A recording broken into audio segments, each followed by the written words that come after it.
guys, grabe. Ganyan siya, oh.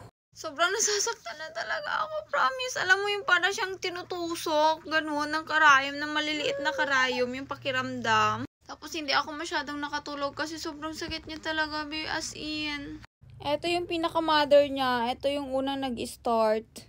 Tapos sumunod dito sa legs ko.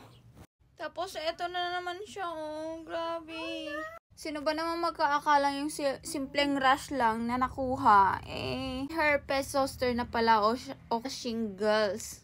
Bigyan yan siya, oh. Meron siyang tubig-tubig. Ito yung hindi ka magkakaroon ng ganito pag hindi ka pa nagka-chickenpox before. Ito yung reactivation ng chickenpox pag mababa na yung immune system mo. Ganyan, pag bumaba talaga. Gumagamit ako netong ating Sudaifu. Kasi yung unang nabili ko na cream na Dermovate, parang hindi siya ano. Tapos itong ating shingles pala, isa-isang part lang ng katawan natin, either left or right. So sa akin, buong hita ko dito sa aking left na thigh. Anbe, talagang hindi ako makatulog. Pero papasalamat pa rin ako kay God kasi hindi siya sa mukha ko. Kasi nagkaka-cause din siya pala ng loss of visions, tapos loss of hearings. Grabe, sabi ko.